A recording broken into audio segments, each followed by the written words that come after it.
ನಮಸ್ಕಾರ, ಕೆಸಿಎನ್ ವಾರ್ತೆಗಳಿಗೆ ಸ್ವಾಗತ. ಮೊದಲಿಗೆ ಮುಖ್ಯಾಂಶಗಳು. ಕರ್ನಾಟಕ ಅಗ್ರಿಕಲ್ಚರಿಸ್ಟ್ ವೆಲ್ಫೇರ್ ಸಹಕಾರಿ ಸಂಘದ ವಂಚನೆ ಪ್ರಕರಣ. ಮೊದಲ ಆರೋಪಿ ರತೀಶ್ನನ್ನು ಸಂಸ್ಥೆಗೆ ಕರೆತಂದು ನಡೆಸಲಾಯಿತು ಸಾಕ್ಷ್ಯ ಸಂಗ್ರಹ. ಮಹಿಳೆಯರ ಫೋಟೋಗಳನ್ನು ಮಾರ್ಫ್ ಮಾಡಿ ನಗ್ನ ಚಿತ್ರವನ್ನಾಗಿಸಿ ಸಾಮಾಜಿಕ ಜಾಲತಾಣದಲ್ಲಿ ಪ್ರಚಾರ ಮಾಡಿದ ಘಟನೆ. ಆತಂಕದಲ್ಲಿದ್ದಾರೆ ತಯ್ಯೇರಿ ನಿವಾಸಿಗಳು. ಸ್ನಾನಗೃಹದಲ್ಲಿ ಹೆಲ್ತ್ ಇನ್ಸ್ಪೆಕ್ಟರ್ ನಿಗೂಢವಾಗಿ ಮೃತಪಟ್ಟ ಸ್ಥಿತಿಯಲ್ಲಿ ಪತ್ತೆ. ಪತ್ತನಂತಿಟ್ಟ ನಿವಾಸಿ ಕೆವಿ ಮನೋಜ್ ಮೃತ ದುರ್ದೈವಿ. ಜೀಲಿಗಿಲಿ ಗಗನಕ್ಕೇರುತ್ತಿದೆ ಮೀನಿನ ಬೆಲೆ. ಟ್ರೋಲಿಂಗ್ ನಿಷೇಧದ ಬಳಿಕವಾಗಿದೆ ಬೆಲೆ ಏರಿಕೆ. ಚಾರ್ತಿನ್ಚಾಲ್ ಕೈಗಾರಿಕಾ ಪಾರ್ಕ್ನ ಆಕ್ಸಿಜನ್ ಪ್ಲಾಂಟ್ 3 ವರ್ಷ ನಿರ್ವಹಣೆಗೆ ನೀಡಲು ತೀರ್ಮಾನ. ವಾರ್ತೆಗಳು ವಿವರವಾಗಿ. ಕರ್ನಾಟಕ ಅಗ್ರಿಕಲ್ಚರಿಸ್ಟ್ ವೆಲ್ಫೇರ್ ಸಹಕಾರಿ ಸಂಘದ ವಂಚನೆಯಲ್ಲಿ ಮೊದಲ ಆರೋಪಿ ರತೀಶ್ನನ್ನು ಬುಧವಾರ ಸಂಸ್ಥೆಗೆ ಕರೆತಂದು ಸಾಕ್ಷ್ಯ ಸಂಗ್ರಹ ನಡೆಸಲಾಯಿತು. ಕಳೆದ ದಿನ ಪ್ರಕರಣದ ಎಲ್ಲ ಆರೋಪಿಗಳನ್ನು ಜೈಲಿನಲ್ಲಿ ಒಟ್ಟಿಗೆ ತನಿಖಾ ತಂಡ ವಿಚಾರಣೆ ನಡೆಸಿತ್ತು. ಇದಾದ ಬಳಿಕ ಆರೋಪಿ ರತೀಶ್ನನ್ನು ಸಂಸ್ಥೆಗೆ ಕರೆತಂದು ಸಾಕ್ಷ್ಯ ಸಂಗ್ರಹ ನಡೆಸಲಾಯಿತು. ಕರ್ನಾಟಕ ಅಗ್ರಿಕಲ್ಚರಿಸ್ಟ್ ವೆಲ್ಫೇರ್ ಸಹಕಾರಿ ಸಂಘದ ವಂಚನೆ ಪ್ರಕರಣದಲ್ಲಿ ಎಲ್ಲ ಆರೋಪಿಗಳನ್ನು ಜೈಲಿನಲ್ಲಿ ಒಟ್ಟಿಗೆ ವಿಚಾರಣೆ ನಡೆಸಿದ ನಂತರ ಮೊದಲ ಆರೋಪಿ ರತೀಶ್ನನ್ನು ಬುಧವಾರ ಸಂಸ್ಥೆಗೆ ಕರೆತಂದು ಸಾಕ್ಷ್ಯ ಸಂಗ್ರಹ ನಡೆಸಲಾಯಿತು. ಸಾಕ್ಷ್ಯ ಸಂಗ್ರಹಕ್ಕೆ ಭಾರಿ ಪೊಲೀಸ್ ಬಂದೋಬಸ್ತ್ ಮಾಡಲಾಗಿತ್ತು. ಸಹಕಾರಿ ಇಲಾಖೆಯಿಂದ ಕೆಲಸದಿಂದ ಅಮಾನತುಗೊಂಡ ವೇಳೆ ರತೀಶನ್ ಲಾಕರ್ನಲ್ಲಿ ಗಿರವಿ ಇಟ್ಟ ಚಿನ್ನವನ್ನು ಪತ್ತೆ ಮಾಡಿರುವುದು. ಇದರಲ್ಲಿ ಹೆಚ್ಚಿನ ಚಿನ್ನವನ್ನು ಪೊಲೀಸರು ವಿವಿಧ ಬ್ಯಾಂಕ್ಗಳಿಂದ ವಶಪಡಿಸಿಕೊಂಡಿದ್ದಾರೆ. ಉಳಿದ ಚಿನ್ನ ಹಾಗೂ ವಂಚನೆ ಮಾಡಿರುವ ಹಣ ಪತ್ತೆಗೆ ತನಿಖಾ ತಂಡ ಯತ್ನಿಸುತ್ತಿದೆ. ರತೀಶನ್ ಮಾತ್ರವಲ್ಲದೆ ಜಬ್ಬಾರ್, ನಬೀನ್, ಮೊಹಮ್ಮದ್ ಬಶೀರ್, ಅಬ್ದುಲ್ ಗಫೂರ್, ಅನಿಲ್ ಕುಮಾರ್ ಎಂಬಿವರು ಪ್ರಕರಣದಲ್ಲಿ ಬಂಧಿತರಾಗಿರುವುದು. ತಮಿಳುನಾಡಿನ ಈ ರೋಡ್ನಿಂದ ರತೀಶ್ನೊಂದಿಗೆ ಬಂಧಿತನಾಗಿದ್ದ ಅಬ್ದುಲ್ ಜಬ್ಬಾರ್ ವಂಚನೆಯ ಸೂತ್ರಧಾರ ಎಂಬುದು ಸ್ಪಷ್ಟವಾಗಿದೆ. ರತೀಶನ್ನಿಂದ ಹಲವಾರು ಬಾರಿ ವಂಚಿಸಿ ತೆಗೆದ ಹಣವನ್ನು ಜಬ್ಬಾರ್ ಕಲ್ಲಿಕೋಟೆಯಲ್ಲಿರುವ ನಬೀನ್ನ ಖಾತೆಗೆ ಕಳುಹಿಸಿದ್ದಾರೆ. ಆದರೆ ಹಣ ಹಿಂಪಡೆದು ಜಬ್ಬಾರ್ಗೆ ನೀಡಲಾಗಿದೆ ಎಂಬುದು ನಬೀನ್ನ ಹೇಳಿಕೆ. ಆದರೆ ಜಬ್ಬಾರ್ ಬಳಿ ಯಾವುದೇ ಹಣ ಪತ್ತೆಯಾಗಿಲ್ಲ. ಈ ಹಿನ್ನೆಲೆಯಲ್ಲಿ ವಂಚನೆಯ ಹಾದಿಯನ್ನು ಮತ್ತಷ್ಟು ಪರಿಶೀಲಿಸಲು ತನಿಖಾ ತಂಡ ಸಿದ್ಧತೆ ನಡೆಸಿದೆ. ಇದರ ಭಾಗವಾಗಿ ಪ್ರಮುಖ ಆರೋಪಿ ರತೀಶ್ನನ್ನು ಸೊಸೈಟಿಗೆ ಕರೆತಂದು ಸಾಕ್ಷ್ಯ ಸಂಗ್ರಹಿಸಲಾಗಿದೆ. News bureau, Kasaragod. ಕಾಸರಗೋಡು ಚಿಟ್ಟಾರಿಕಲ್ನಲ್ಲಿ ಮಹಿಳೆಯರ ಫೋಟೋಗಳನ್ನು ಮಾರ್ಫ್ ಮಾಡಿ ನಗ್ನ ಚಿತ್ರವನ್ನಾಗಿಸಿ ಸಾಮಾಜಿಕ ಜಾಲತಾಣದಲ್ಲಿ ಪ್ರಚಾರ ಮಾಡಿದ ಘಟನೆ. ಆತಂಕದಲ್ಲಿದ್ದಾರೆ ತಯ್ಯೇರಿ ನಿವಾಸಿಗಳು. ಆಟದಲ್ಲೂ ಕೆಲಸದಲ್ಲೂ ಜೊತೆಗಿದ್ದವರು ತಮ್ಮ ಫೋಟೋವನ್ನು ಮಾರ್ಫ್ ಮಾಡಿ ನಗ್ನ ಚಿತ್ರವನ್ನಾಗಿ ಸಾಮಾಜಿಕ ಜಾಲತಾಣದಲ್ಲಿ ಪ್ರಚಾರ ಮಾಡಿದ ಘಟನೆಯಲ್ಲಿ ಆತಂಕದಲ್ಲಿದ್ದಾರೆ ತಯ್ಯೇರಿ ನಿವಾಸಿಗಳು. 12 ರಿಂದ 65 ವಯಸ್ಸಿನ 200ರಷ್ಟು ಮಹಿಳೆಯರ ಫೋಟೋವನ್ನಾಗಿದೆ ಸಾಮಾಜಿಕ ಜಾಲತಾಣದಲ್ಲಿ ಪ್ರಚಾರ ಮಾಡಿರುವುದು. ತಮ್ಮ ಫೋಟೋ ಇದರಲ್ಲಿದೆಯೇ ಎಂದು ತಯ್ಯೇರಿಯ ಪ್ರತಿಯೊಬ್ಬ ಮಹಿಳೆಯೂ ಆತಂಕ ಪಡುತ್ತಿದ್ದಾರೆ. ತಯ್ಯೇರಿಯ ಯುವಕರ ಒಂದು ಗ್ರೂಪ್ನಲ್ಲಿ ನಗ್ನ ಫೋಟೋ ನಿರ್ಮಾಣ ನಡೆದಿರುವುದು. ಟೆಲಿಗ್ರಾಂನ ಎಐ ಬೋಟ್ನ ಸಹಾಯದಿಂದ ಯುವಕರು ಇದನ್ನು ನಿರ್ಮಿಸಿರುವುದು. ಸಹಪಾಠಿಗಳ ಹಾಗೂ ದೇವಾಲಯಕ್ಕೆ ಆಗಮಿಸುವ ಸ್ತ್ರೀಯರ ಫೋಟೋಗಳನ್ನು ಇವರು ಸೌಹಾರ್ದ ತೋರಿಸಿ ಮೊಬೈಲ್ ಫೋನ್ನಲ್ಲಿ ಸೆರೆ ಹಿಡಿಯುತ್ತಾರೆ. ತಯ್ಯೇರಿಯ ಒಬ್ಬ ಫೋಟೋಗ್ರಾಫರ್ನ ಸಹಾಯ ಇವರಿಗೆ ಲಭಿಸಿದೆ ಎಂದು ಪೊಲೀಸ್ ತಿಳಿಸಿದ್ದಾರೆ. ನಗ್ನ ಚಿತ್ರ ನಿರ್ಮಿಸಿದ ಇವರು ಆರ್ಥಿಕ ಲಾಭ ಮಾಡಿಕೊಂಡಿದ್ದಾರೆಯೇ ಎಂಬ ಅನುಮಾನವೂ ಇದೆ. ಬಂಧಿತರಾದ ಮೂವರಲ್ಲಿ ಇಬ್ಬರು 2 ವರ್ಷಗಳ ಹಿಂದೆ ಹೈಯರ್ ಸೆಕೆಂಡರಿ ಶಿಕ್ಷಣ ಮುಗಿಸಿದವರಾಗಿದ್ದಾರೆ. ಒಬ್ಬಾತ ಈ ವರ್ಷ ಕಣ್ಣೂರು ಜಿಲ್ಲೆಯ ಮಲೆನಾಡಿನ ಒಂದು ಸರ್ಕಾರಿ ಹೈಯರ್ ಸೆಕೆಂಡರಿ ಶಾಲೆಯ ವಿದ್ಯಾರ್ಥಿಯಾಗಿದ್ದಾನೆ. ಶಾಲೆಯಲ್ಲಿ ಹೆಣ್ಣು ಮಕ್ಕಳ ಫೋಟೋ ತೆಗೆದಿರುವುದಕ್ಕೆ ಅಧಿಕಾರಿಗಳು ಮೊಬೈಲ್ ಫೋನ್ ವಶಕ್ಕೆ ಪಡೆದಿದ್ದರು. ಪೋಷಕರು ಶಾಲೆಗೆ ಬಂದು ಫೋನ್ ವಾಪಸ್ ಪಡೆದು ನೀಡಿದ್ದಾರೆ. ನಗ್ನ ಫೋಟೋ ಪ್ರಚಾರ ಮಾಡಿದ ಘಟನೆಯಲ್ಲಿ ಕ್ರಮ ಕೈಗೊಳ್ಳಬೇಕೆಂದು ಆಗ್ರಹಿಸಿ ನೀಡಿದ ದೂರಿನ ಮೇರೆಗೆ ಪೊಲೀಸರು ತಯ್ಯೇರಿಯಲ್ಲಿ ಊರವರ ಸಭೆ ಕರೆದಿದ್ದರು. ಸಭೆಯಲ್ಲಿ 200ರಷ್ಟು ಮಂದಿ ಭಾಗವಹಿಸಿದ್ದರು. Special branch DYSP CB Thomas, cyber ವಿಭಾಗ ಇನ್ಸ್ಪೆಕ್ಟರ್ ರವೀಂದ್ರನ್ ಎಂಬುವರು ಉಪಸ್ಥಿತರಿದ್ದರು. ಜನರ ಆತಂಕವನ್ನು ಪರಿಹರಿಸಲಾಗಿದೆ ಸಭೆಯನ್ನು ಕರೆದಿರುವುದು. ಆದರೆ ಸಭೆ ಏಕಪಕ್ಷೀಯವಾಗಿತ್ತು ಎಂದು ಒಂದು ವಿಭಾಗದ ಊರವರು ಆರೋಪಿಸಿದರು. ಪೊಲೀಸ್ ಉದ್ಯೋಗಸ್ಥರಿಗೆ ಆಡಳಿತ ಪಕ್ಷದ ಜನಪ್ರತಿನಿಧಿಗಳಿಗೆ ಮಾತ್ರ ಮಾತನಾಡಲು ಅವಕಾಶ ನೀಡಿರುವುದು ಎಂದು ಊರವರು ಹೇಳುವುದನ್ನು ಕೇಳಲು ತಯಾರಿಲ್ಲ ಎಂದು ಅವರು ಆರೋಪಿಸಿದರು. ಎಲ್ಲ ತಪ್ಪಿತಸ್ಥರ ವಿರುದ್ಧ ಕ್ರಮ ಕೈಗೊಳ್ಳಬೇಕು. ಘಟನೆಯಲ್ಲಿ 3 ಯುವಕರು ಮಾತ್ರ ತಪ್ಪಿತಸ್ಥರಲ್ಲ, ಇನ್ನು ಹೆಚ್ಚಿನ ಜನರು ഭാഗിയാಗಿದ್ದಾರೆಂದು ഊരവർ ആരോപിಸಿದರು. ഈ ചിത്രങ്ങൾ ഇപ്പോൾ എവിടെയെല്ലാം എത്തി എന്നുള്ളതിനെക്കുറിച്ച് നാട്ടുകാർക്ക് ആശങ്കയുണ്ട്. ഏതെങ്കിലും സ്റ്റോറിൽ അതായത് മെമ്മറി സ്റ്റോർ ചെയ്തിട്ടുണ്ടോ, ഇനി ഇതെന്തെങ്കിലും വേറെ രീതിയിൽ ദുരുപയോഗം ചെയ്യപ്പെട്ടിട്ടുണ്ടോ എന്നുള്ള ഇതിലുള്ള സമഗ്രമായിട്ടുള്ള അന്വേഷണം നടത്തണം എന്ന് തന്നെയാണ് നാട്ടുകാരുടെ ആവശ്യം. സ്ത്രീകളെ സംബന്ധിച്ചിടത്തോളം ആശങ്ക എന്ന് പറഞ്ഞാൽ അവർ അറിയാത്തൊരു കാര്യമാണ് ഇത് ഇപ്പോൾ പ്രചരിപ്പിച്ചുകൊണ്ടിരിക്കുന്നത്. അപ്പോൾ അതിനുള്ളൊരു പരിഹാരം എന്നുള്ള രീതിയിൽ അവർക്ക് ബോധവൽക്കരണ ക്ലാസ് കൊടുത്തിട്ടുണ്ടെങ്കിലും ഇതിൻ്റെ നിജസ്ഥിതി അറിയണമെങ്കിൽ സൈബർ സെല്ലിൽ നിന്ന് അതിൻ്റെ റിപ്പോർട്ട് വന്നതിന് ശേഷമായിരിക്കും അറിയാം. അപ്പോൾ അത് വരുമ്പോൾ അതിന് തുടർ നടപടികൾ ശക്തമായിട്ട് നടത്തണം. എന്നിട്ട് കുറ്റവാളികൾക്ക് മാക്സിമം ശിക്ഷ വാങ്ങിക്കൊടുക്കണമെന്ന് തന്നെയാണ് നാട്ടുകാരുടെ ആവശ്യം. ಕೆಲವರನ್ನು ರಕ್ಷಿಸಲು ಗೂಢಾಲೋಚನೆ ನಡೆಸಲಾಗುತ್ತಿದೆ ಎಂದು ಇದಕ್ಕೆ ಅವಕಾಶ ನೀಡುವುದಿಲ್ಲ ಎಂದು ತಪ್ಪಿತಸ್ಥರ ವಿರುದ್ಧ ಕ್ರಮ ಕೈಗೊಳ್ಳಬೇಕೆಂದು ಅವರು ಆಗ್ರಹಿಸಿದರು. 200ರಷ್ಟು ಮಹಿಳೆಯರ ಮೇಲೆ ಸೈಬರ್ ದಾಳಿ ನಡೆದಿದ್ದರೂ ಮಹಿಳಾ ಸಂಘಟನೆಗಳು ಮೌನ ಪಾಲಿಸುತ್ತಿದೆ ಎಂಬ ಆರೋಪವು ಕೇಳಿಬರುತ್ತಿದೆ. News bureau, Kasaragod. ಮಂಜೇಶ್ವರದಲ್ಲಿ ಸ್ನಾನಗೃಹದಲ್ಲಿ ಹೆಲ್ತ್ ಇನ್ಸ್ಪೆಕ್ಟರ್ ಅವರನ್ನು ನಿಗೂಢವಾಗಿ ಮೃತಪಟ್ಟ ಸ್ಥಿತಿಯಲ್ಲಿ ಪತ್ತೆ ಮಾಡಲಾಯಿತು. ಮಂಜೇಶ್ವರ ಬ್ಲಾಕ್ ಪಂಚಾಯತ್ ಕುಟುಂಬ ಆರೋಗ್ಯ ಕೇಂದ್ರದ ಆರೋಗ್ಯ ನಿರೀಕ್ಷಕ ಪಾತನಂತಿಟ್ಟ ನಿವಾಸಿ ಕೆವಿ ಮನೋಜ್ ಮೃತಪಟ್ಟವರು. ಮಂಜೇಶ್ವರದಲ್ಲಿ ಹೆಲ್ತ್ ಇನ್ಸ್ಪೆಕ್ಟರ್ ಅವರನ್ನು ಸ್ನಾನಗೃಹದಲ್ಲಿ ನಿಗೂಢವಾಗಿ ಮೃತಪಟ್ಟ ಸ್ಥಿತಿಯಲ್ಲಿ ಪತ್ತೆ ಮಾಡಲಾಯಿತು. ಮಂಜೇಶ್ವರ ಬ್ಲಾಕ್ ಪಂಚಾಯತ್ ಆರೋಗ್ಯ ಕೇಂದ್ರದ ಆರೋಗ್ಯ ನಿರೀಕ್ಷಕ ಪತ್ತನಂತಿಟ್ಟ ನಿವಾಸಿ ಕೆವಿ ವಿಶ್ವನಾಥನ್ ಅವರ ಪುತ್ರ ಕೆವಿ ಮನೋಜ್ ಮೃತಪಟ್ಟವರು.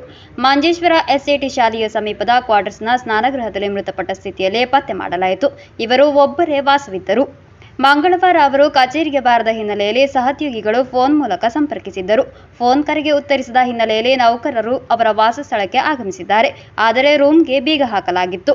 ಒಳಗಿನಿಂದ ದುರ್ವಾಸನೆ ಬಂದ ಹಿನ್ನೆಲೆಯಲ್ಲಿ ಸ್ಥಳೀಯರು ಪೊಲೀಸರಿಗೆ ಮಾಹಿತಿ ನೀಡಿದ್ದಾರೆ. ಮಂಜೇಶ್ವರ ಪೊಲೀಸರು ಆಗಮಿಸಿ ಕೊಠಡಿಯನ್ನು ತೆರೆದಾಗ ಸ್ನಾನಗೃಹದಲ್ಲಿ ಮೃತಪಟ್ಟ ಸ್ಥಿತಿಯಲ್ಲಿ ಪತ್ತೆಯಾಗಿದ್ದಾರೆ. ಮೃತದೇಹ 2 ದಿನಗಳಷ್ಟು ಹಳೆಯದಾಗಿದೆ ಎಂದು ಶಂಕಿಸಲಾಗಿದೆ. ಮೃತದೇಹವನ್ನು ಕಾಸರಗೋಡು ಜನರಲ್ ಆಸ್ಪತ್ರೆಗೆ ರವಾನಿಸಲಾಗಿದೆ. 6 ತಿಂಗಳ ಹಿಂದೆ ಬದೇಡ್ಕದಿಂದ ನಿಯೋಜನೆ ಮೇಲೆ ಕುಟುಂಬ ಆರೋಗ್ಯ ಕೇಂದ್ರಕ್ಕೆ ಬಂದಿದ್ದರು.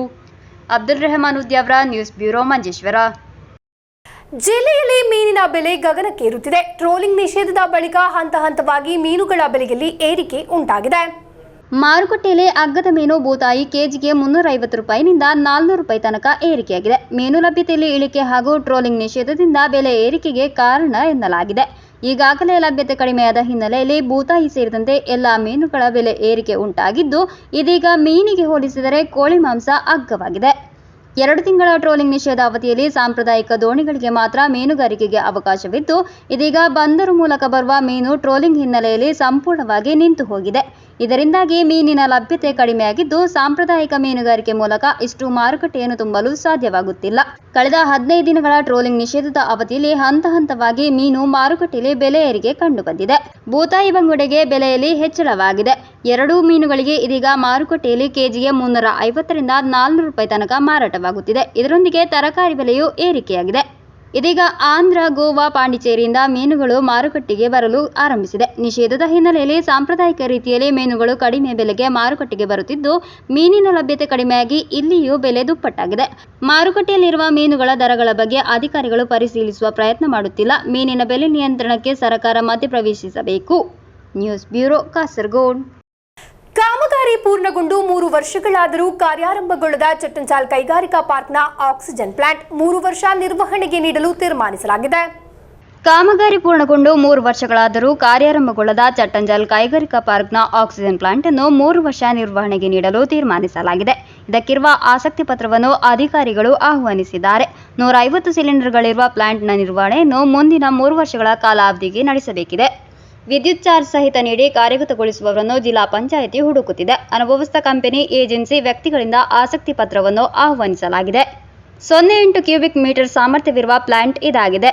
ವಾತಾವರಣದ ವಾಯುವಿನಿಂದ ಆಕ್ಸಿಜನ್ ತಯಾರಿಸಿ 1.5 ಗಂಟೆಯಲ್ಲಿ 7 ಸಿಲಿಂಡರ್ಗಳು, 8 ಗಂಟೆಯಲ್ಲಿ 35 ಸಿಲಿಂಡರ್ಗಳನ್ನು ಇಲ್ಲಿ ತುಂಬಿಸಲು ಸಾಧ್ಯವಿದೆ. ಕೋವಿಡ್ ದ್ವಿತೀಯ ಅಲೆ ತೀವ್ರಗೊಂಡಾಗ ಉಂಟಾದ ಆಕ್ಸಿಜನ್ ಕೊರತೆಯು ಜಿಲ್ಲೆಗೆ ಸ್ವಂತವಾದ ಆಕ್ಸಿಜನ್ ಪ್ಲಾಂಟ್ ಎಂಬ ಆಶಯಕ್ಕೆ ಕಾರಣವಾಯಿತು. ಅಂದಿನ ಜಿಲ್ಲಾಧಿಕಾರಿ ಡಾಕ್ಟರ್ ಡಿ ಸಜಿತ್ ಬಾಬು ಅವರ ನಿರ್ದೇಶನವನ್ನು ಜಿಲ್ಲಾ ಪಂಚಾಯಿತಿ ಕೈಗೆತ್ತಿಕೊಂಡಿತ್ತು. ಚಟ್ಟಂಜಾಲ್ ಕುನ್ನಾರದ ಕೈಗಾರಿಕಾ ಪಾರ್ಕ್ನಲ್ಲಿ ಜಿಲ್ಲಾ ಪಂಚಾಯಿತಿಯ ಮಾಲೀಕತ್ವದಲ್ಲಿರುವ ಜಾಗದಿಂದ 50 ಸೆಂಟ್ಸ್ ಪ್ಲಾಂಟ್ಗಾಗಿ ಗುರುತಿಸಲಾಯಿತು. ಸ್ಥಳೀಯಾಡಳಿತ ಇಲಾಖೆ ಸಚಿವರಾಗಿದ್ದಾಗ ಎಂವಿ ಗೋವಿಂದನ್ 2021 ಜೂನ್ 7ರಂದು ಶಿಲಾನ್ಯಾಸ ಮಾಡಿದ್ದರು. ಕೊಚ್ಚಿಯ ಕೇರ್ ಸಿಸ್ಟಮ್ ಶೀಘ್ರಗತಿಯಲ್ಲಿ ಪ್ಲಾಂಟ್ ನಿರ್ಮಿಸಿತ್ತು. 2022ರ ಏಪ್ರಿಲ್ 1ರಂದು ಆಕ್ಸಿಜನ್ ಪ್ಲಾಂಟ್ನ ಉದ್ಘಾಟನೆ ನಡೆದಿತ್ತು. ಕೈಗಾರಿಕಾ ಸಚಿವ ಪಿ ರಾಜೀವ್ ಉದ್ಘಾಟಿಸಿದರು. ಜಿಲ್ಲಾ ಪಂಚಾಯಿತಿ 1.42 ಕೋಟಿ ರೂಪಾಯಿ, ಜಿಲ್ಲೆಯ ಗ್ರಾಮ, ಬ್ಲಾಕ್ ಪಂಚಾಯಿತಿಗಳು, ನಗರಸಭೆಗಳು ನೀಡಿದ ಸಹಾಯ ಸೇರಿ ಸುಮಾರು 3.5 ಕೋಟಿ ರೂಪಾಯಿನಷ್ಟು ವಿನಿಯೋಗಿಸಲಾಯಿತು. ಆದರೆ ಪ್ಲಾಂಟ್ ಉದ್ಘಾಟನೆ ಬಳಿಕ ಮುಚ್ಚುಗಡೆಗೊಂಡಿತು. ತಾಂತ್ರಿಕ ಸಮಸ್ಯೆಗಳ ಕಾರಣ ಪ್ಲಾಂಟ್ ಕಾರ್ಯಗತಗೊಳಿಸಲು ಸಾಧ್ಯವಿಲ್ಲ ಎಂದು ಹೇಳಲಾಗಿತ್ತು. ಜಿಲ್ಲೆಯ ಕೈಗಾರಿಕಾ ವಲಯಗಳಿಗಿರುವ ಆಕ್ಸಿಜನ್ ಅನ್ನು ಮೊದಲ ಹಂತದಲ್ಲಿ ನೀಡಿ ಪ್ಲಾಂಟ್ ಕಾರ್ಯಗತಗೊಳಿಸಲು ಬಳಿಕ ಆಲೋಚಿಸಲಾಗಿತ್ತು. ಇದಕ್ಕಾಗಿ ನಾನಾ ಕೈಗಾರಿಕಾ ಸಂಘಟನೆಗಳೊಂದಿಗೆ ಜಿಲ್ಲಾ ಪಂಚಾಯಿತಿ ಅಧಿಕಾರಿಗಳು ಚರ್ಚಿಸಿದ್ದರು. ಜಿಲ್ಲೆಯಲ್ಲಿ ಅಗತ್ಯವಿರುವ ಆಕ್ಸಿಜನ್ ಸಿಲಿಂಡರ್ನ ಲೆಕ್ಕವನ್ನು ಸಂಗ್ರಹಿಸಲಾಯಿತು. ಆದರೆ ಸ್ವಂತವಾಗಿ ಸಿಲಿಂಡರ್ ಇಲ್ಲದ ಪ್ಲಾಂಟ್ಗೆ ಸಿಲಿಂಡರ್ನೊಂದಿಗೆ ಬರುವ ಇತರ ಸಂಸ್ಥೆಗಳಿಗೆ ಆಕ್ಸಿಜನ್ ತುಂಬಿಸಿ ನೀಡಲಷ್ಟೇ ಸಾಧ್ಯವಾಗಿತ್ತು. ನಾನಾ ಏಜೆನ್ಸಿಗಳೊಂದಿಗೆ ಧಾರಣೆ ನಡೆಸಿ ಉದ್ಘಾಟನೆವರೆಗೆ ವಿತರಣೆ ನಡೆದರೂ ಬಳಿಕ ಲೆಕ್ಕಾಚಾರಗಳೆಲ್ಲವೂ ತಪ್ಪಿ ಹೋದವು. ಪ್ರಸ್ತುತ ನಿರ್ವಹಣೆಗೆ ಯಾರಾದರೂ ಇದ್ದರೆ ಪ್ಲಾಂಟ್ ಅನ್ನು ಬಾಡಿಗೆಗೆ ಬಿಟ್ಟುಕೊಡಲು ತೀರ್ಮಾನಿಸಲಾಗಿದೆ. News bureau Kasaragod. Chattanchal Tata covid ಆಸ್ಪತ್ರೆ ಸೂಪರ್ ಸ್ಪೆಷಾಲಿಟಿ ಆಸ್ಪತ್ರೆಯಾಗುವ ಕಾಮಗಾರಿ ತೀವ್ರವಾಗಿದೆ. ಕಂಟೈನರ್ಗಳನ್ನು ಸರ್ಕಾರಿ ಇಲಾಖೆಗಳು ಖರೀದಿಸಲು ಆಸಕ್ತಿ ತೋರಿದ್ದಾರೆ. ಚಟ್ಟಂಚಾಲ್ ಟಾಟಾ ಕೋವಿಡ್ ಆಸ್ಪತ್ರೆ ಸೂಪರ್ ಸ್ಪೆಷಾಲಿಟಿ ಆಸ್ಪತ್ರೆಯಾಗುವ ಕಾಮಗಾರಿ ತೀವ್ರವಾಗಿದೆ. ಆಸ್ಪತ್ರೆಯ ಕಂಟೈನರ್ಗಳನ್ನು ಖರೀದಿಸಲು ಸರ್ಕಾರಿ ಇಲಾಖೆಗಳು ಆಸಕ್ತಿ ತೋರಿದ್ದಾರೆ ಎಂದು ಜಿಲ್ಲಾ ಪಂಚಾಯತ್ ಕಾರ್ಯದರ್ಶಿ ಶಾಸಕ ಸಿಎಚ್ ಕುಂಜಂಬು ಕಲೆಕ್ಟರೇಟ್ನಲ್ಲಿ ಕರೆದ ಅವಲೋಕನ ಸಭೆಯಲ್ಲಿ ತಿಳಿಸಿದರು. ಜಿಲ್ಲಾ ನಿರ್ಮಿತಿ ಕೇಂದ್ರ 4, ಬಂದರು ಇಂಜಿನಿಯರಿಂಗ್ ಇಲಾಖೆ 10, ಜಿಲ್ಲಾ ಟೂರಿಸಂ ಕೌನ್ಸಿಲ್ 4, ಜಿಲ್ಲಾ ಅರಣ್ಯ ಕಚೇರಿ 2, ಮತ್ಸ್ಯಫೆಡ್ 4 ಎಂಬ ರೀತಿಯಲ್ಲಿ 24 ಕಂಟೈನರ್ಗಳಿಗೆ ಅವಶ್ಯಕತೆ ಇದೆ. ಆಸ್ಪತ್ರೆಯ ಪ್ರಾಥಮಿಕ ಸ್ಕೆಚ್ ಪೂರ್ತಿಯಾಯಿತು. ಸೆಪ್ಟೆಂಬರ್ನ ಒಳಗೆ ನಿರ್ಮಾಣ ಆರಂಭಿಸಲಾಗುವುದು. ಒಪಿ ಬ್ಲಾಕ್ಗಾಗಿ ಎನ್ಎಚ್ಎಂ ಫಂಡ್ ಲಭ್ಯವಾದರೆ 10 ಕಂಟೈನರ್ಗಳನ್ನು ಸ್ಥಳದಿಂದ ತೆರವುಗೊಳಿಸಬೇಕು. ಮುಂದಿನ ಕ್ರಮಗಳನ್ನು ಸಕ್ರಿಯಗೊಳಿಸಲು ಎಂಎಲ್ಎ, ಡಿಎಂಒಗೆ ಹಾಗೂ ಜಿಲ್ಲಾ ಪಂಚಾಯತ್ ಸೆಕ್ರೆಟರಿ ಅವರಿಗೆ ಆದೇಶ ನೀಡಿದ್ದಾರೆ. ಕಲೆಕ್ಟರ್ ಕೆ ಇಂಬಾಶಿಕರ್ ಅವರ ಚೇಂಬರ್ನಲ್ಲಿ ನಡೆದ ಸಭೆಯಲ್ಲಿ ಪೆರಿಯಾ ಎಚ್ಚಿಕೊಂಡು ಪ್ಲಾಂಟೇಶನ್ನ ಸ್ಥಳ ರೋಡಿಗೆ ಬಿಟ್ಟುಕೊಡುವ ಕಾರ್ಯವು ಚಂದ್ರಗಿರಿ ಎಚ್ಎಸ್ಎಸಿಯ ಹೊಸ ಕಟ್ಟಡದ ಬಗ್ಗೆಯೂ ಚರ್ಚೆ ಮಾಡಲಾಯಿತು. ಜಿಲ್ಲಾ ಪಂಚಾಯತ್ ಉಪಾಧ್ಯಕ್ಷ ಶಾನವಾಜ್ ಪಾದೂರು, ಚೆನ್ನಾಡ್ ಪಂಚಾಯತ್ ಅಧ್ಯಕ್ಷೆ ಸುಫೈಜಾ ಅಬೂಬಕರ್, ಜಿಲ್ಲಾ ಯೋಜನಾ ಸಮಿತಿ ಆಫೀಸರ್ ಟಿ ರಾಜೇಶ್ ಎಂಬಿವರು ಮಾತನಾಡಿದರು. News bureau Kasaragod. ಆಯಂಗಾಳಿ ದಿನಕ್ಕೆ ಸಂಬಂಧಿಸಿ ರಾಷ್ಟ್ರೀಯ ಕೃಷಿ ಕಾರ್ಮಿಕರ ಫೆಡರೇಷನ್ ಜಿಲ್ಲಾ ಸಮಿತಿ ನೇತೃತ್ವದಲ್ಲಿ ಪುಷ್ಪಾರ್ಚನೆ ಹಾಗೂ ಸ್ಮೃತಿ ಸಂಗಮ ನಡೆಸಲಾಯಿತು. ಡಿಸಿಸಿ ಅಧ್ಯಕ್ಷ ಪಿಕೆ ಫೈಜಲ್ ಉದ್ಘಾಟಿಸಿದರು. ರಾಷ್ಟ್ರೀಯ ಕೃಷಿ ಕಾರ್ಮಿಕರ ಫೆಡರೇಷನ್ ಜಿಲ್ಲಾ ಸಮಿತಿ ನೇತೃತ್ವದಲ್ಲಿ ಆಯಂಗಾಳಿ ದಿನಕ್ಕೆ ಸಂಬಂಧಿಸಿ ನಡೆಸಿದ ಸ್ಮೃತಿ ಸಂಗಮವನ್ನು ಡಿಸಿಸಿ അധ്യക്ഷ ಪಿಕೆ ಫೈಜಲ್ ഉദ്ഘാടിಸಿದರು. ഈ ചരമവാർഷിക ദിനത്തിൽ എന്തുകൊണ്ട് ഈ കർഷക ദിനമായി ആചരിക്കുവാൻ തീരുമാനിച്ചത് അയ്യങ്കാളിയെ പോലെയുള്ള നേതാക്കന്മാർ ആ കാലഘട്ടങ്ങളിൽ എല്ലാവരെയും കൂടെ നിർത്തിക്കൊണ്ട് കാർഷിക വിപ്ലവങ്ങൾ അന്ന് ജന്മിമാർ പിടിച്ചു വെച്ച ഭൂമിയിൽ പോലും കാർഷിക വിളവുകൾ എടുക്കുന്നതിന് വേണ്ടി എല്ലാവരെയും കാർഷിക വൃത്തിയിൽ ഏർപ്പെടുത്തിക്കൊണ്ട് കാർഷിക മേഖലയുടെ ഉന്നമനത്തിന് വേണ്ടി പോരാട്ടം നടത്തിയ നവോത്ഥാന നേതാവായിരുന്നു അയ്യങ്കാളി.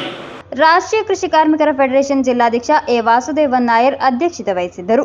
ಡಿಸಿಸಿ ಪ್ರಧಾನ ಕಾರ್ಯದರ್ಶಿ MC Prabhakaran, C Ravi, Shahul Hameed, Mayicha Govindan, Muraleedharan, Purushothaman Nair, K Khalid, Susheela, Ratnavathi, Sharada Karadka, Gopinath, Ratnakara Kundar ಮುಂತಾದವರು ಮಾತನಾಡಿದರು. News bureau Kasaragod. ವಿವಿಧ ಬೇಡಿಕೆಗಳನ್ನು ಮುಂದಿಟ್ಟುಕೊಂಡು ಭಾರತ್ ಬೀಡಿ ಕಾರ್ಮಿಕರು ಕಾಂಜಂಘಾಟ್ ಭಾರತ್ ಬೀಡಿ ಕಚೇರಿ ಮುಂಭಾಗದಲ್ಲಿ ಪ್ರತಿಭಟನಾ ಧರಣಿ ನಡೆಸಿದರು. ಬೀಡಿ ಫೆಡರೇಷನ್ ರಾಜ್ಯ ಪ್ರಧಾನ ಕಾರ್ಯದರ್ಶಿ ಕೆಪಿ ಸಹದೇವನ್ ಉದ್ಘಾಟಿಸಿದರು. 2023-24ನೇ ಸಾಲಿನ ಡಿಎ ಮಂಜೂರು ಮಾಡಬೇಕು ಮುಂತಾದ ಬೇಡಿಕೆಗಳನ್ನು ಮುಂದಿಟ್ಟುಕೊಂಡು ಭಾರತ್ ಬೀಡಿ ಕಾರ್ಮಿಕರು ಕಾಂಜಂಘಾಟ್ ಭಾರತ್ ಬೀಡಿ ಕಚೇರಿ ಮುಂಭಾಗದಲ್ಲಿ ಪ್ರತಿಭಟನಾ ಧರಣಿ ನಡೆಸಿದರು. ಬೀಡಿ ಫೆಡರೇಷನ್ ರಾಜ್ಯ ಪ್ರಧಾನ ಕಾರ್ಯದರ್ಶಿ ಕೆಪಿ ಸಹದೇವನ್ ಉದ್ಘಾಟಿಸಿದರು. ಡಿವಿ ಅಂಬಾಡಿ ಅಧ್ಯಕ್ಷತೆ ವಹಿಸಿದ್ದರು. Mohanan, P Shanthakumari, P Radha, Baby Shetty, A Narayanan ಮಾತನಾಡಿದರು. ಪಿ ಕಮಲಾಕ್ಷನ್ ಸ್ವಾಗತಿಸಿದರು. ಮಾರ್ಚ್ ಹಾಗೂ ಪ್ರತಿಭಟನೆಯಲ್ಲಿ ಹಲವಾರು ಕಾರ್ಯಕರ್ತರು ಭಾಗವಹಿಸಿದ್ದರು. News bureau Kasaragod. Mavungal Ramanagara government higher secondary school 1993ನೇ ವರ್ಷದ ಎಸ್ಎಸ್ಎಲ್ಸಿ ಬ್ಯಾಚ್ನ ನೇತೃತ್ವದಲ್ಲಿ ಸನ್ಮಾನ ಸಮಾರಂಭ ನಡೆಯಿತು. ಬ್ಯಾಚ್ನ ಸದಸ್ಯರ ಮಕ್ಕಳಲ್ಲಿ ವಿವಿಧ ಪರೀಕ್ಷೆಗಳಲ್ಲಿ ಹೆಚ್ಚು ಅಂಕ ಗಳಿಸಿದವರನ್ನು, ಕ್ರೀಡಾರಂಗದಲ್ಲಿ ಸಾಧನೆ ಮಾಡಿದ ವಿದ್ಯಾರ್ಥಿಗಳನ್ನು ಸನ್ಮಾನಿಸಲಾಯಿತು. ಎಸ್ಎಸ್ಎಲ್ಸಿ ಪರೀಕ್ಷೆಯಲ್ಲಿ ಉನ್ನತ ಅಂಕ ಗಳಿಸಿ ವಿಜಯಿಗಳಾದ ದೇವಾನಂದಕ್ಕೆ, ಅಭಿನವ್ ಎಂ ನಂಬಿಯಾರ್, ಅಭಿನವ್ ರಾಜೀವ್, ಅನರ್ ಸಿಕೆ, +2 ಪರೀಕ್ಷೆಯಲ್ಲಿ ಉನ್ನತ ಅಂಕ ಗಳಿಸಿ ವಿಜಯಿಯಾದ ಮೀರಾ ರಾಜೀವ್ ಎಂಬ ವಿದ್ಯಾರ್ಥಿಗಳನ್ನು ಸನ್ಮಾನಿಸಲಾಯಿತು. ಎರ್ನಾಕುಳಂನಲ್ಲಿ ನಡೆದ ರಾಜ್ಯ ಮಟ್ಟದ ಟೈಕೊಂಡೋ ಚಾಂಪಿಯನ್ಶಿಪ್ನಲ್ಲಿ 14 ಕೆಜಿ ವಿಭಾಗದಲ್ಲಿ ಚಿನ್ನದ ಪದಕ ಪಡೆದ ಅಭಿಜಿತ್ ಎಂ ನಂಬಿಯಾರ್, 28 ಕೆಜಿ ವಿಭಾಗದಲ್ಲಿ ಕಂಚಿನ ಪದಕ ಗೆದ್ದ ಅಭಿನಂದ್ ಎಂ ನಂಬಿಯಾರ್ ಎಂಬಿವರನ್ನು ಉಡುಗೊರೆ ನೀಡಿ ಗೌರವಿಸಲಾಯಿತು. ಬ್ಯಾಚ್ ಸದಸ್ಯರಾದ ಅಜಿತ್ ಕುಮಾರ್, ಸುರೇಂದ್ರನ್, ಸುನಿಲ್ ಕುಮಾರ್, ಜುಕೇಶ್, ಪುರುಷೋತ್ತಮನ್, ರತಿ, ಸೀಮಾ ಮುಂತಾದವರು ನೇತೃತ್ವ ನೀಡಿದರು. News bureau Kasaragod. ಕೊನೆಯಲ್ಲಿ ಮತ್ತೊಮ್ಮೆ ಮುಖ್ಯಾಂಶಗಳು. ಕಾರಡ್ಕ ಅಗ್ರಿಕಲ್ಚರಿಸ್ಟ್ ವೆಲ್ಫೇರ್ ಸಹಕಾರಿ ಸಂಘದ ವಂಚನೆ ಪ್ರಕರಣ, ಮೊದಲ ಆರೋಪಿ ರತೀಶ್ನನ್ನು ಸಂಸ್ಥೆಗೆ ಕರೆತಂದು ನಡೆಸಲಾಯಿತು ಸಾಕ್ಷ್ಯ ಸಂಗ್ರಹ. ಮಹಿಳೆಯರ ಫೋಟೋಗಳನ್ನು ಮಾರ್ಫ್ ಮಾಡಿ ನಗ್ನ ಚಿತ್ರವನ್ನಾಗಿಸಿ ಸಾಮಾಜಿಕ ಜಾಲತಾಣದಲ್ಲಿ ಪ್ರಚಾರ ಮಾಡಿದ ಘಟನೆ, ಆತಂಕದಲ್ಲಿದ್ದಾರೆ ತಯ್ಯೇರಿ ನಿವಾಸಿಗಳು. ಸ್ನಾನಗೃಹದಲ್ಲಿ ಹೆಲ್ತ್ ಇನ್ಸ್ಪೆಕ್ಟರ್ ನಿಗೂಢವಾಗಿ ಮೃತಪಟ್ಟ ಸ್ಥಿತಿಯಲ್ಲಿ ಪತ್ತೆ, ಪತ್ತನಂತಿಟ್ಟ ನಿವಾಸಿ ಕೆವಿ ಮನೋಜ್ ಮೃತ ದುರ್ದೈವಿ. ಜೀಲಿಗಿಲಿ ಗಗನಕ್ಕೇರುತ್ತಿದೆ ಮೀನಿನ ಬೆಲೆ, ಟ್ರೋಲಿಂಗ್ ನಿಷೇಧದ ಬಳಿಕವಾಗಿದೆ ಬೆಲೆ ಏರಿಕೆ. ಚಾಟಂಚಾಲ್ ಕೈಗಾರಿಕಾ ಪಾರ್ಕ್ನ ಆಕ್ಸಿಜನ್ ಪ್ಲಾಂಟ್ 3 ವರ್ಷ ನಿರ್ವಹಣೆಗೆ ನೀಡಲು ತೀರ್ಮಾನ. ಇಂದಿನ ವಾರ್ತಾ ಸಂಚಿಕೆ ಇಲ್ಲಿಗೆ ಮುಕ್ತಾಯವಾಯಿತು. ಮುಂದಿನ ವಾರ್ತಾ ಸಂಚಿಕೆಯೊಂದಿಗೆ ಭೇಟಿಯಾಗೋಣ. ವಂದನೆಗಳು.